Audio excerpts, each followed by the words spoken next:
Hi friends, welcome to wonder women Telugu.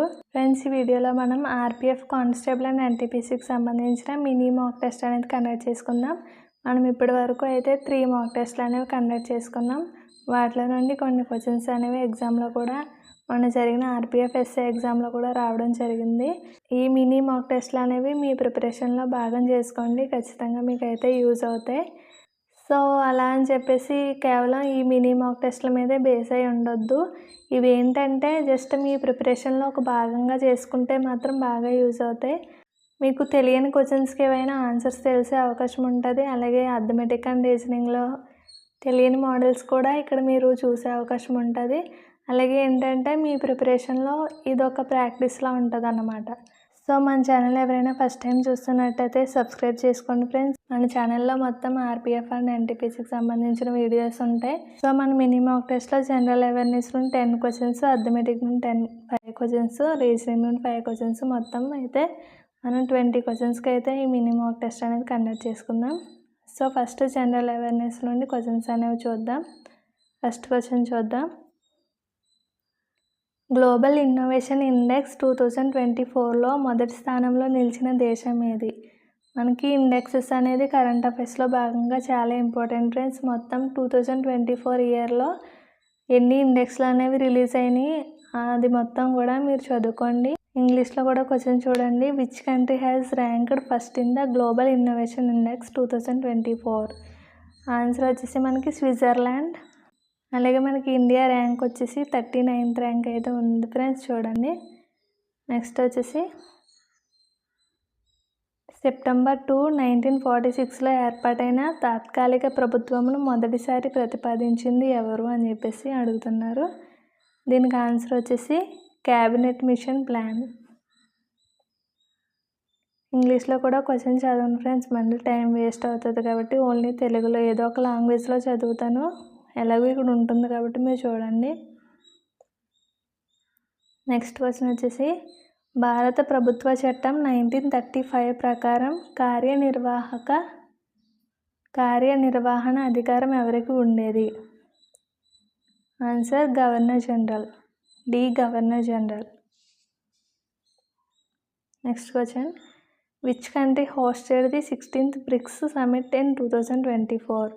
2024లో 16వ BRICS సదస్సును ఏ దేశం నిర్వహించింది? ఇక చూడండి, మనకి చాలా క్వశ్చన్స్ అనేవి కవర్ అయ్యే విధంగా నేను కొంచెం మ్యాటర్ కూడా యాడ్ చేయడం జరిగింది. మనకి మొన్న జరిగిన బ్రిక్స్ సమిట్ వచ్చేసి 16th సమిట్, అది రష్యా అనేది నిర్వహించడం జరిగింది. సో ఈ బ్రిక్స్లో మనకి 9 కంట్రీస్ అనేవి ఇంక్లూడ్ అయి ఉన్నాయి అన్నమాట. ఆ కంట్రీస్ ఏంటి అనేది కూడా ఇక్కడ ఇచ్చాను చూడండి. మనకి ఎగ్జామ్లో క్వశ్చన్ కూడా ఎలా ఇవ్వచ్చు, ఈ క్రింది వాటిలో బ్రిక్స్లో లేని దేశం ఏది అని చెప్పేసి కూడా అడగవచ్చు, కాబట్టి దేశాలు కూడా గుర్తుపెట్టుకోవడానికి ట్రై చేయండి. నెక్స్ట్ క్వశ్చన్ వచ్చేసి భారతదేశంలో ప్రాథమిక హక్కుల రక్షకుడు అని ఎవరిని అంటారు? ఆన్సర్ వచ్చేసి సుప్రీంకోర్టు మరియు హైకోర్టులు అంటారు. Next question. ఇండియాలో బ్రిటిష్ సామ్రాజ్యానికి పునాది వేయడానికి కారకుడు ఎవరు? Answer B Robert Clive. Next వచ్చేసి మలివేద నాగరికతలో ప్రధాన వృత్తి ఏమిటి? ఆన్సర్ ఏ వ్యవసాయం. Next question. భారతదేశంలో మౌర్యులకు మరియు గుప్తులకు మధ్య సమర్థవంతమైన రాజ్యపాలన చేపట్టిన వారు ఎవరు? ఆన్సర్ బి కుషాణులు. Next question. శ్రీకృష్ణదేవరాయ ఆస్థాన కవులు ఎంతమంది? Answer option D 8 members. Next question. Mughal సామ్రాజ్య స్థాపకుడు ఎవరు? మనకు ఆప్షన్ డిలో వచ్చేసి జహంగీర్ అనే పేరు ఉంది ఫ్రెండ్స్, ఇక్కడ ప్రింట్ అవ్వలేదు. సో దీనికి ఆన్సర్ ఏంటి అని చెప్పేసి మీరు కామెంట్ సెక్షన్లో కామెంట్ చేయండి. సో ఫ్రెండ్స్, అర్థమెటిక్ క్వశ్చన్స్ అనేవి డిస్కస్ చేసుకుందాం. సో ఫస్ట్ క్వశ్చన్ వచ్చేసి what is the sum of the squares of the first 32 natural numbers? అంటే తెలుగులో మన క్వశ్చన్ వచ్చేసి మొదటి 32 సహజ సంఖ్యల వర్గాల మొత్తం ఎంత అని చెప్పేసి క్వశ్చన్ అన్నమాట. సో ఈ క్వశ్చన్ వచ్చేసి మనకి నెంబర్ సిస్టమ్ నుండి మనకి దీనికి ఒక ఫార్ములా కూడా ఉంటుంది. ఆ ఫార్ములా అనేది యూజ్ చేస్తే మనకు ఆన్సర్ అనేది వస్తుంది. ఇచ్చిన క్వశ్చన్ బాగా అబ్జర్వ్ చేయండి ఫ్రెండ్స్. ఇక్కడ squares of the first 32 natural numbers అని అడిగారు. సో దీనికి వచ్చేసి మనకు ఫార్ములా ఏంటి, n into n+1 into 2n+1/6. ఈ వర్గాల మొత్తానికి ఈ ఫార్ములా, సహజ సంఖ్యల మొత్తానికి ఫార్ములా ఏంటంటే n ఇంటూ n+1. ఆల్రెడీ మనం టాపిక్ డిస్కస్ చేసుకున్నాం కదా, అందులో చెప్పుకున్నాం. సో చూడండి, ఇప్పుడు ఈ n ప్లేస్లో అనేది మనం 32 అనేది వేస్తే మనకు ఆన్సర్ అనేది వచ్చేస్తుంది అన్నమాట. మొదటి 32 న్యాచురల్ నెంబర్స్, మొదటి 32 squares of the natural numbers అని అన్నాడు కాబట్టి. సో మనం n ప్లేస్లో 32 అనేది వేసుకోవాలి. 32. ఇక్కడ చూడండి ఫ్రెండ్స్, మనకి n+1 అని ఉంది. n అంటే 32 కదా, 33 అని డైరెక్ట్గా వేసేసుకుందాం. ఎందుకంటే మనకి ఎగ్జామినేషన్లో టైం అనేది సరిపోదు. మనం ఈ స్టెప్లన్నీ వేస్ట్ చేసామంటే టైం చాలా వేస్ట్ అవుతుంది. కాబట్టి ఇలా ఈజీగా ఉన్న ప్లేస్లో ఏంటంటే స్టెప్స్ తగ్గించుకోవడానికి చూడాలన్నమాట మనం.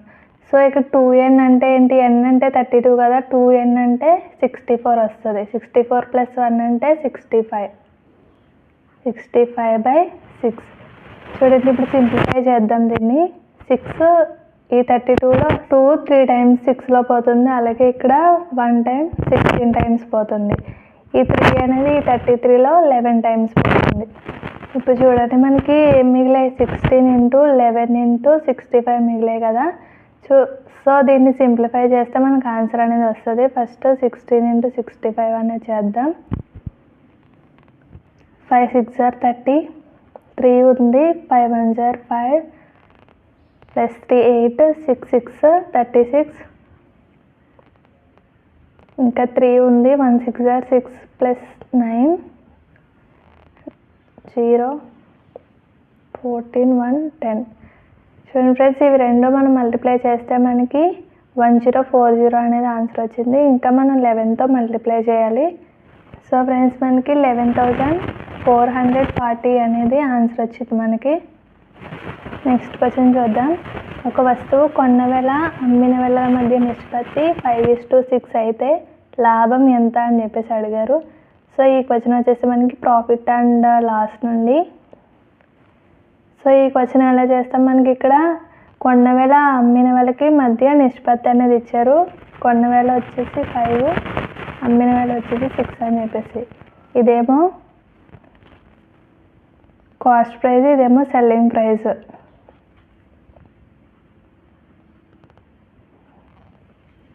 సో మనకి ఇక్కడ ఎలా ఇచ్చారు, రేషియో రూపంలో ఇచ్చారు. సో మనకి కాస్ట్ ప్రైస్ ఎప్పుడు కూడా 100కి ఈక్వల్గా ఉంటుంది కదా, 100%కి ఈక్వల్ చేసుకోవాలి ఎప్పుడు కూడా. సో ఇక్కడ 5 పార్ట్స్ అంటే మనం 100కి ఈక్వల్ చేసుకుంటున్నాం. సో 6 పార్ట్స్ అంటే ఎంత చూద్దాం. ఈ 5 100లో 2 టైమ్స్ పోతుంది. సో 6 20s ఎంత, 120. ఇదేంటి ఫ్రెండ్స్, మనకి సెల్లింగ్ ప్రైస్ కదా. మనల్ని మొత్తం సెల్లింగ్ ప్రైస్ ఎంత అని చెప్పేసి అడగలేదు, ఏమడిగాడు, డిఫరెన్స్ అడిగాడు. ఈ రెండిట్ల మధ్యలో డిఫరెన్స్ ఎంత ఉంది, మనకి రేషియో మధ్యలో 1 ఉంది కదా. మనకి ఇక్కడ కాస్ట్ ప్రైస్ మీద లాభం ఎంత వచ్చింది, కాస్ట్ ప్రైస్ అంటే 100 కదా. సో కాస్ట్ ప్రైస్ మీద ఎంత పెరిగింది, 20% అనేది పెరిగింది. సో ఈ 20% ఈ రేషియోలో ఈ 1తో ఈక్వల్ అవుతుంది అన్నమాట. సో మనకు ఆన్సర్ వచ్చేసి 20%. నెక్స్ట్ క్వశ్చన్ వచ్చేసి which number is divisible by 16. చూడండి ఫ్రెండ్స్, ఇక్కడ కొన్ని నెంబర్స్ అనేవి ఇచ్చారు మనకి ఆప్షన్స్లో.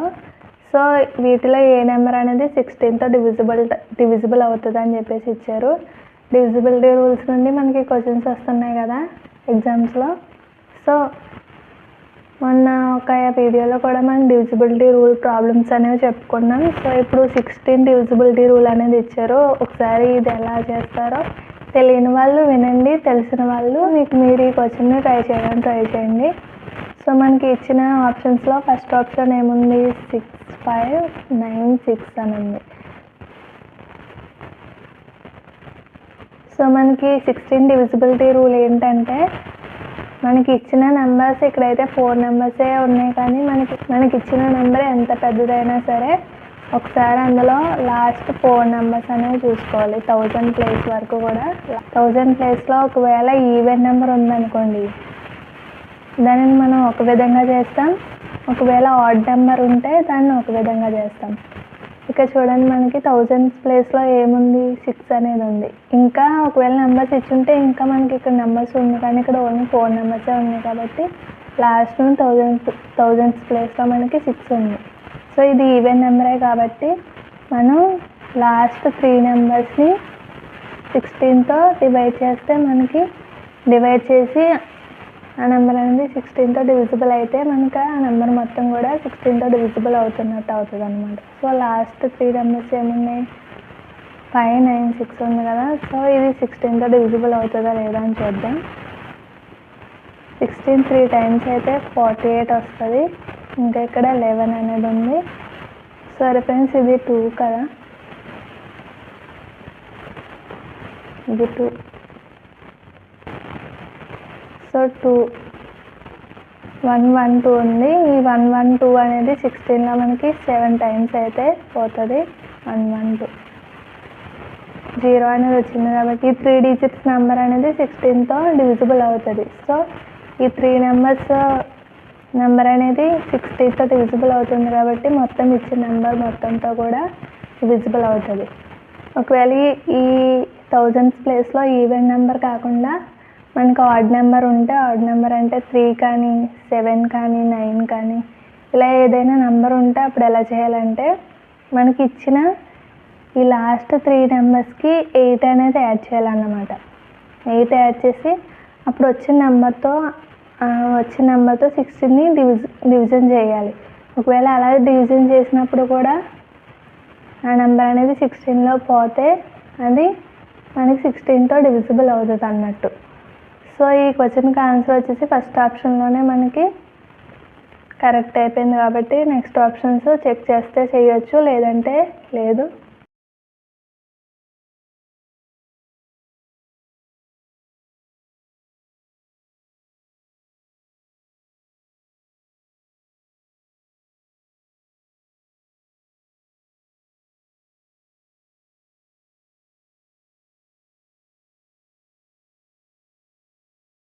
సో రీజనింగ్ క్వశ్చన్స్ చూద్దాం friends. First question, sitting arrangement నుండి మనకి మొన్న జరిగిన ఎస్ఐ ఎగ్జామ్లో సిట్టింగ్ అరేంజ్మెంట్ నుండి ప్రతి షిఫ్ట్లో కూడా 2 to 3 క్వశ్చన్స్ అనేవి రావడం జరిగింది. సో అన్నీ కూడా ఈ టైపే ఉన్నాయి కాబట్టి ఒకసారి ఈ టైప్ అనేది చూద్దాం. 7 persons are standing in a circle facing the centre ఆర్ఈస్. అంటే 7 persons ఒక సర్కిల్లో అయితే నుంచున్నారంట. సర్కిల్ వేసుకుందాం. 7 persons ఫేసింగ్ సెంటర్ అని అన్నాడు కాబట్టి అందరూ కూడా ఫేస్ సెంటర్ చేస్తున్నారని చెప్పి వేసుకుందాం. సో ఇచ్చిన స్టేట్మెంట్లను బట్టి ఈ సర్కిల్లో మనం అరేంజ్ చేద్దాం. First point, R is third to the left of T. R is third to the left of T అంటే ఇప్పుడు మనకి ఇది రైట్ అవుతుంది, ఇది లెఫ్ట్ అవుతుంది కదా. ఒకవేళ టీ అనేది ఇక్కడ వేసుకుంటే మనకి సర్క్యులర్ టేబుల్లో ఫేసింగ్ సెంటర్ ఇస్తే మనం ఎక్కడైనా సరే వేసుకోవచ్చు ఫ్రెండ్స్. ఎక్కడి నుండి అయినా స్టార్ట్ చేయొచ్చు, ఒకేలా వస్తుంది మనకు ఆన్సర్ అనేది. సో నేను ఇక్కడ టీ తీసుకున్నాను. టీకి థర్డ్ లెఫ్ట్లో ఆర్ ఉందంట. అంటే చూడండి ఇది లెఫ్ట్ అవుతుంది కదా. So first left, second left, third left ఇక్కడ అనేది ఆర్ కూర్చున్నాడు. తర్వాత R is third to the left of T and second to the right of S. ఇక్కడ కూడా ఆర్ కోసమే చెప్తున్నాడు. ఆర్ అనే అతను టీకి థర్డ్ లెఫ్ట్లో కూర్చున్నాడు, అలాగే ఎస్కి సెకండ్ రైట్లో కూర్చున్నాడు. అంటే ఇక్కడ మనం ఎస్ అనేది వేసుకుంటే ఎస్కి రైట్ ఇది కాబట్టి సెకండ్ రైట్లో ఆర్ ఉన్నాడు, సరిపోయింది. నెక్స్ట్ వచ్చేసి Q is immediately to the right of tea.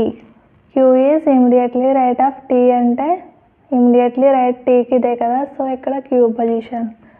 తర్వాత వచ్చేసి and fourth to the left of B. క్యూకి సంబంధించినవి ఇక్కడ కూడా 2 స్టేట్మెంట్స్ అనేవి ఉన్నాయి.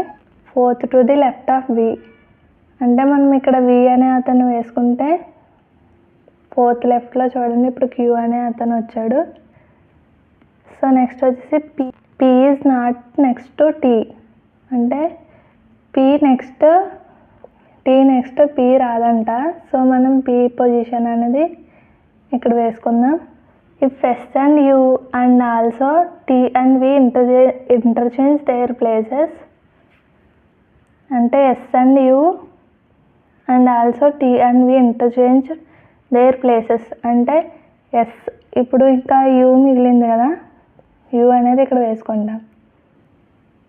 ఎస్ యూ పొజిషన్స్ అనేవి ఇంటర్చేంజ్ అంటే ఎస్ ఇక్కడ అనుకుందాం, యూ ఇక్కడ అనుకుందాం. And T and V interchange their positions అంటే టీ పొజిషన్ వి, అలాగే వి పొజిషన్లో టీ వస్తుంది.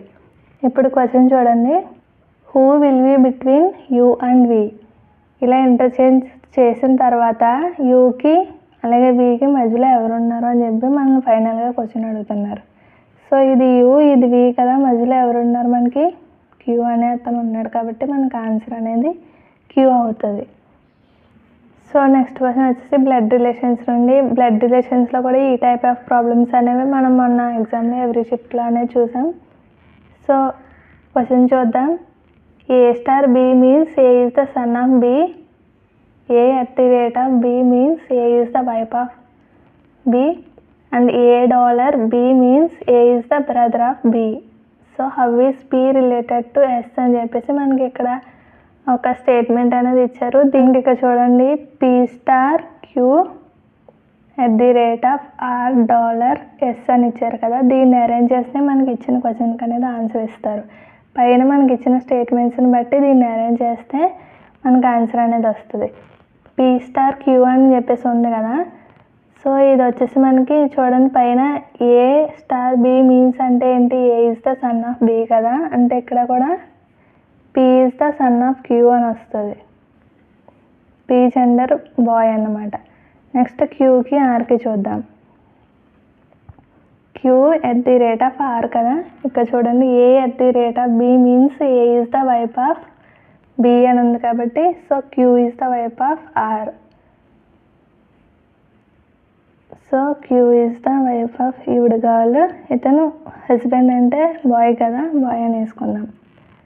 సో నెక్స్ట్ వచ్చేసి ఆర్కి ఎస్కి చూద్దాం. $r ఎస్ అని ఉంది కాబట్టి so $a b means A is the brother of B అని ఉంది కాబట్టి ఇక్కడ R is the brother of S అని రాసు, అంటే ఆర్ ఇక్కడ ఉన్నారు కదా, ఇతను R is the brother of S. So ఇప్పుడు క్వశ్చన్ అయితే చూడండి, how is P related to S అని అడిగాడు. చూడండి ఈ పీ అనే అతను ఈ ఎస్కి ఏమవుతాడు అని చెప్పేసి అడిగాడు. ఇక్కడ చూడండి సరిగ్గా అబ్జర్వ్ చేయండి, మనకి రిలేషన్స్ అనేవి బాగా తెలియాలి. ఆర్కి అయితే సిస్టరు లేదా బ్రదర్ పొజిషన్లో అయితే ఈ ఎస్ అనేది ఉన్నది. సో ఆర్ కొడుకు కదా, పీ అయితే ఆర్ కొడుకు అవుతాడు. సో మనకు వచ్చేసి నెఫ్యూ అనేది ఆన్సర్ అవుతుంది అన్నమాట. మనకి నెక్స్ట్ క్వశ్చన్ వచ్చేసి ఇక్కడ కొన్ని ఆల్ఫాబెట్స్ అనేవి ఇచ్చారు. ఇలాంటి మోడల్ క్వశ్చన్స్ కూడా మనకి మన ఎగ్జామ్స్లో రావడం జరిగింది. కొన్ని సింబల్స్తో పాటు సింబల్స్ అలాగే నెంబర్స్ లెటర్స్తో కలిసి ఇలాంటి సీక్వెన్స్ అనేది ఇవ్వచ్చు. ఇక్కడ మాత్రం ఓన్లీ ఆల్ఫాబెట్స్ ఉన్నాయి. చూద్దాం, మొత్తం ఏ టు జెడ్ ఆల్ఫాబెట్స్ ఉన్నాయి, వేసుకుందాం. ఏబి. సో ఇప్పుడు నేనైతే ఇక్కడ మీకు ఎక్స్ప్లెయిన్ చేయడానికని ఇలా వేసాను, కానీ మీరైతే ఎగ్జామ్లో వేసుకోవద్దు. డైరెక్ట్గా చూసిన వెంటనే స్క్రీన్ మీద ఎలాగో ఈ సీక్వెన్స్ అనేది కనిపిస్తుంది కాబట్టి మీరు అక్కడ నుండి ఆన్సర్ చేయడానికి ట్రై చేయండి. బుక్ మీద నోట్ చేసుకుంటే మాత్రం మీకు టైం అనేది ఇక్కడ వేస్ట్ అయ్యే అవకాశం ఉంటుంది. సో క్వశ్చన్ అయితే చూద్దాం. Find the 8th letter to the right of the 14th letter from the left hand. చూడండి మనకి ఇది లెఫ్ట్ హ్యాండ్ అలాగే ఇది రైట్ హ్యాండ్. మనం కూర్చున్న పొజిషన్కి మన లెఫ్ట్ హ్యాండ్ సైడ్ లెఫ్ట్ అని లెక్క పెట్టుకోవాలి, అలాగే రైట్ హ్యాండ్ సైడ్ రైట్ అని చెప్పేసి రైట్ నుండి అంటే రైట్ హ్యాండ్ నుండి లెక్క పెట్టాలి, అలాగే లెఫ్ట్ నుండి అంటే లెఫ్ట్ హ్యాండ్ నుండి లెక్క పెట్టాలి. సో లెఫ్ట్ అంటే ఇది, రైట్ అంటే ఇది అన్నమాట. ఇప్పుడు క్వశ్చన్ ఏమడిగాడు, find the 8th letter to the right of the 14th letter from the left hand. చూడండి 14th letter from the left hand అంటే ఏది, లెఫ్ట్ హ్యాండ్ అంటే ఇదే కదా. 14th letter చూద్దాం ఒకసారి. 1 2 3 4 5 6 7 8 9 10 11 12 13 14. 14th letter అనేది మనకి ఎన్ అనేది వచ్చింది. సో క్వశ్చన్ అయితే ఇక్కడితో కంప్లీట్ అవ్వలేదు కదా, ఇంకా ఉంది.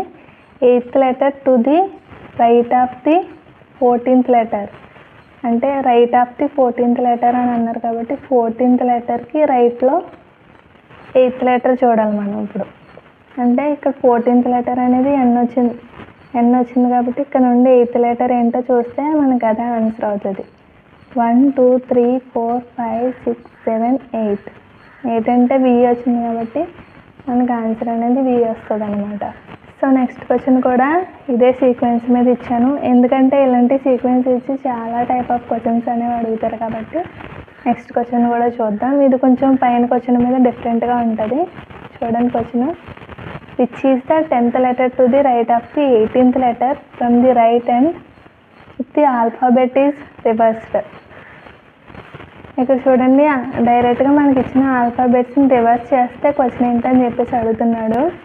సో మనం అలా రివర్స్ చేసుకుని అలా చేసే కంటే ఫస్ట్ ఉన్న ఈ లెటర్స్ మీదే మనం ఇచ్చిన క్వశ్చన్ని చేసి తర్వాత రివర్స్ చేస్తే దానికి ఆన్సర్ ఏమొస్తుంది అనేది అబ్జర్వ్ చేద్దాం. చూడండి, 18th letter from the right hand. 18th letter from the right hand అంటే రైట్ హ్యాండ్ నుండి ఇది కదా, ఇక్కడ నుండి 18th లెటర్ ఏముందో చూద్దాం. 1 2 3 4 5 6 7 8 9 10 11 12 13 14 15 16 17 18 19. 18 లెటర్ అంటే ఇక్కడ ఐ వచ్చింది కదా. Which is the 10th letter to the right of the 18th letter. 10th letter to the right of 18th letter అంటే 18th లెటర్కి రైట్లో 10th లెటర్ ఏదో చూద్దాం. 18th లెటర్కి రైట్ అంటే ఇదే కదా. 1 2 3 4 5 6 7 8 9 10. ఇక్కడ వచ్చింది చూడండి, ఎస్ అనేది వచ్చింది. కానీ మనల్ని ఏం చేయమన్నాడు, ఆల్ఫాబెట్స్ని రివర్స్ అయితే చేయమన్నాడు కాబట్టి లాస్ట్ నుండి 8th లెటర్ అయితే ఎస్ వచ్చింది. అని మనం ఎలా అడగలేదు, ఆల్ఫాబెట్స్ని రివర్స్ చేయమన్నాడు కాబట్టి మనం ఇటు సైడ్ నుండి 8th లెటర్ ఏది అనేది చూసుకుంటే మనకు అదే ఆన్సర్ అనేది అవుతుంది అనమాట. చూడండి, ఇక్కడ నుండి 1 2 3 4 5 6 7 8. 8th లెటర్ అనేది హెచ్ వచ్చింది కాబట్టి మనకు ఆన్సర్ అనేది హెచ్ అవుతుంది. ఫ్రెండ్స్, నెక్స్ట్ క్వశ్చన్ అనేది మనకి సిరీస్ నుండి ఉంది. ఈ క్వశ్చన్కి ఆన్సర్ మీరు చేసి కామెంట్ సెక్షన్లో కామెంట్ చేయండి.